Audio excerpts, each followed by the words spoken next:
Good evening. Thanks for being here tonight. It's been a deadly 24 hours on South Island highways. 2 people have been killed in separate accidents, and there was a third crash this morning on the wet pavement of a downtown intersection that could have been much worse.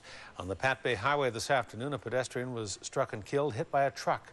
The southbound lanes are still closed at this hour between Haliburton and Royal Oak Drive. And a man was killed last night in a single vehicle crash late in the night in the Malahat.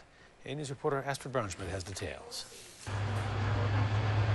Just north of the Royal Oak overpass, a yellow tarp covers the body of a pedestrian hit by a truck around 2 this afternoon. It does appear to be an unusual spot for a pedestrian. However, it's not uncommon that people do try and dash across this portion of the freeway. Crash analysts are expected to be on the scene for many hours, figuring out exactly what happened. Jantzen won't say much about the victim. He does say the driver of the truck is obviously upset. It does appear that it was an unavoidable collision. Southbound lanes of the highway between Haliburton and Royal Oak are closed indefinitely.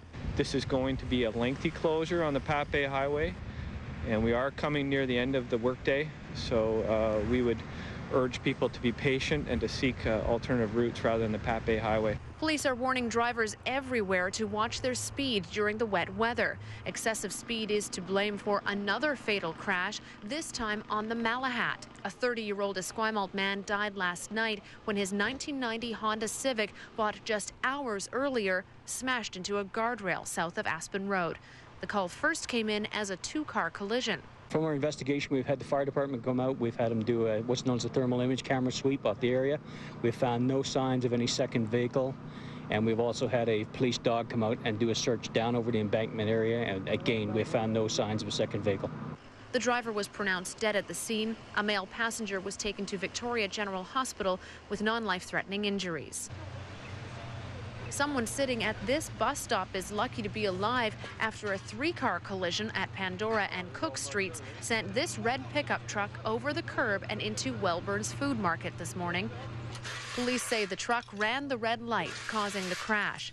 It was déjà vu for one of the investigating officers who was there in 2005 when a similar crash at that intersection killed 1 person and injured 3 others. I was at that fatal, investigated it, and it's kind of ironic that the same bus stop, the same bus sign was destroyed, and a person was injured that was just sitting there, so it was very close.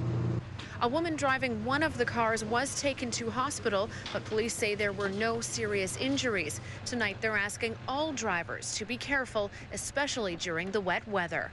In Victoria, Astrid Brownschmidt, A-News.